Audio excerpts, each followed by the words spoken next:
आज हम लोग बात करेंगे निरोग कैसे रहा जाए, रोगों को खुद के शरीर से दूर कैसे रहा जाए। इसके एक बेहतरीन सा उपाय है आयुर्वेद, जो हमारे घर में उपलब्ध रहता है।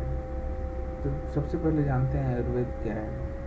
भारत में जिस शास्त्र की मदद से निरोगी होकर जीवन व्यतीत करने का ज्ञान मिलता है उसे ही आयुर्वेद कहते हैं।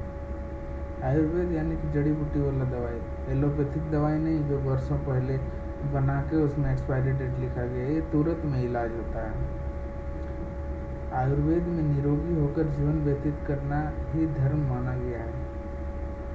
रोगी होकर लंबी आयु को प्राप्त करना या निरोगी होकर कम आयु को प्राप्त करना दोनों ही आयुर्वेद में मान्य नहीं है। इसलिए जो भी नागरिक अपने जीवन को निरोगी रखकर लंबी आयु चाहते हैं, उन सभी को आयुर्वेद के ज्ञान को अपने जीवन में धारण करना चाहिए। निरोगी जीवन के बिना किसी भी मनुष्य को न धन की प्राप्ति होगी, न सुख की प्राप्ति होगी, न धर्म की प्राप्ति होगी। रोगी व्यक्ति किसी भी तरह का सुख प्राप्त नहीं कर सकता। रोगी व्यक्ति कोई भी कार्य करके ठीक से धन भी नहीं कमा सकता है। हमारा स्वास्थ्य शरीर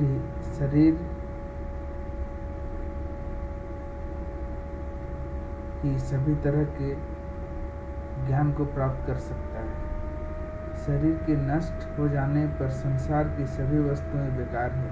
यदि स्वस्थ शरीर है तो सभी प्रकार के सुखों का आनंद लिया जा सकता है। दुनिया में आयुर्वेद ही एकमात्र शास्त्र या चिकित्सा पद्धति है जो मनुष्य को निरोगी जीवन देने की गारंटी देता है। बाकी अन्य सभी चिकित्सा पद्धतियों में पहले बीमार बने फिर आपका इलाज किया जाएगा, लेकिन गारंटी कुछ भी नहीं है। आयुर्वेद एक शाश्वत एवं सातल्य वाला शास्त्र है। इसकी उत्पत्ति सृष्टि के रचयिता श्री ब्रह्मा जी के द्वारा हुई है।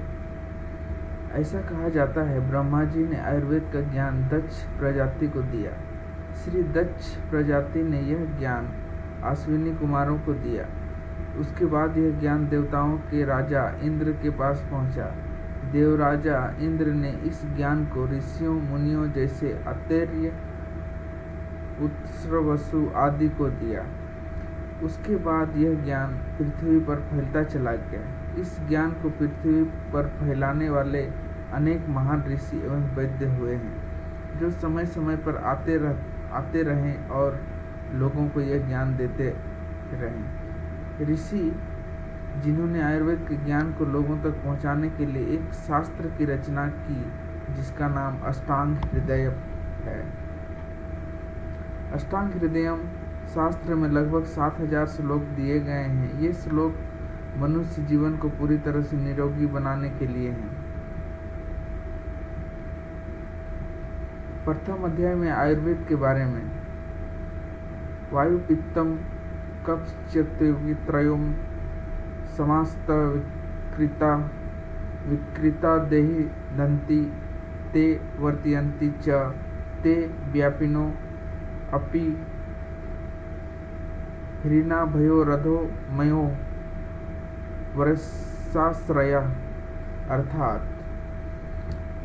वात पित्त एवं कफ ये 3 दोष शरीर में जाने जाते हैं। ये दोष यदि विकृत हो जाएं तो शरीर को हानि पहुंचाते हैं और मृत्यु का कारण बन जाते हैं। यदि ये वात पित्त एवं कफ सामान्य रूप से संतुलन में रहें तो शरीर की सभी क्रियाओं का संचालन करते हुए शरीर का पोषण करते हैं। यद्यपि ये वात पित्त कफ शरीर के सभी भागों में रहते हैं, लेकिन विशेष रूप से वात नाभि के नीचे वाले भाग में, पित्त नाभि और हृदय के बीच में काफी, कफ हृदय से ऊपर वाले भाग में रहता है। वयोहोरा त्रिभुनाक्ति तिंता मध्य दिगा क्रमात्, अर्थात आयु के अंत में अर्थात वृद्धावस्था में वात का प्रकोप होता है। युवावस्था में पित्त का असर होता है, बाल्यावस्था में कफ का असर होता है। इसी तरह दिन के प्रथम पहर अर्थात सुबह के समय कफ का प्रभाव होता है, दिन के मध्य में पित्त का प्रभाव होता है, दिन के अंत में वात का प्रभाव होता है। सुबह कफ, दोपहर को पित्त और शाम को वात का असर होता है। विश्लेषण: जब व्यक्ति बाल्यावस्था में होता है उस समय कफ की प्रधानता होती है। बचपन में मुख्य भोजन दूध होता है, बालक को अधिक चलना फिरना नहीं होता। बाल्यावस्था में किसी भी तरह की चिंता नहीं होती, अतः शरीर में स्निग्ध शीत जैसे गुणों से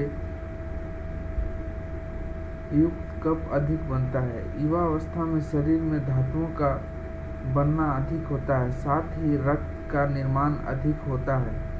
रक्त का निर्माण करने से पित्त की सबसे बड़ी भूमिका होती है। युवा अवस्था में शारीरिक व्यायाम भी अधिक होता है, इसी कारण भूख भी अधिक लगती है। ऐसी स्थिति में पित्त को अधिकता रहती है।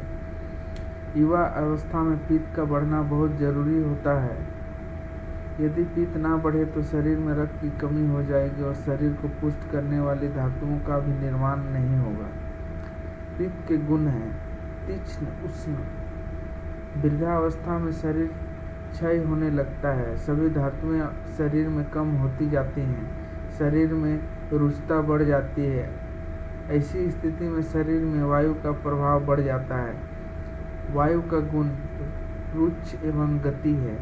समय विभाजन के अनुसार दिन के प्रथम पहर में शीत या ठंड की अधिकता होती है। इसके कारण शरीर में थोड़ा भारीपन के अनुसार दिन के प्रथम पहर में शीत या ठंड अधिकता होती है। इसके कारण शरीर में थोड़ा भारीपन होता है।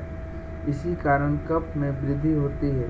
दिन के दूसरे पहर में और मध्यकाल में सूर्य की किरणें काफ़ी तेज होती हैं, गर्मी बढ़ जाती है। इस समय पित्त अधिक होता है, अतः दिन के दूसरे पहर एवं मध्यकाल में पित्त प्रबल होता है।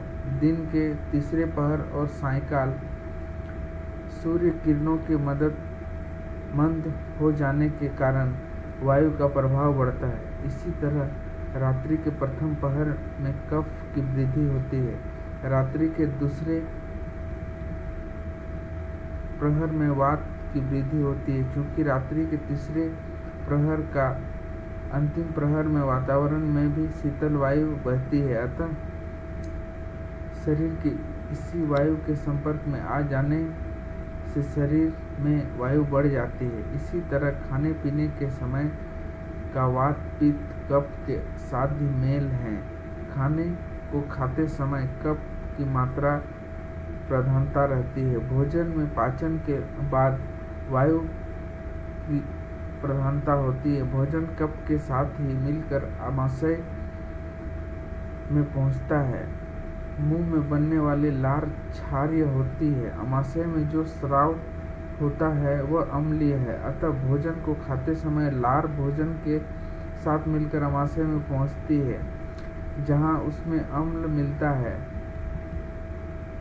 अम्ल और क्षार के संयोग से भोजन मधुर होता है।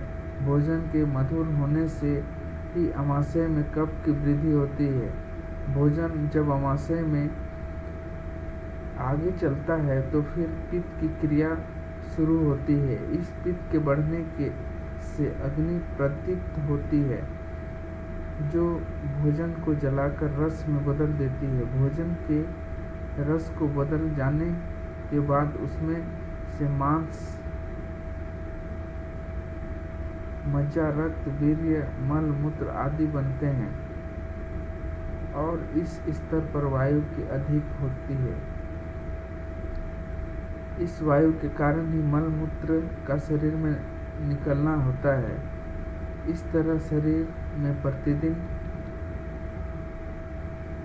प्राकृतिक रूप से वात पित्त कफ में वृद्धि होती रहती है। यह प्राकृतिक वृद्धि ही शरीर की रक्षा करती है। इस प्राकृतिक तरीके से होने वाली वात पित्त कफ की वृद्धि में बाधा उत्पन्न नहीं करती, बल्कि शरीर की क्रियाओं में मदद रूप होती है। इसके विपरीत जब गलत आहार विहार कारण वात पित्त कफ में वृद्धि होती है, तब शरीर में हानि होती है और बीमारियां होती हैं। आज के लिए बस इतना ही, आगे कल बताएंगे।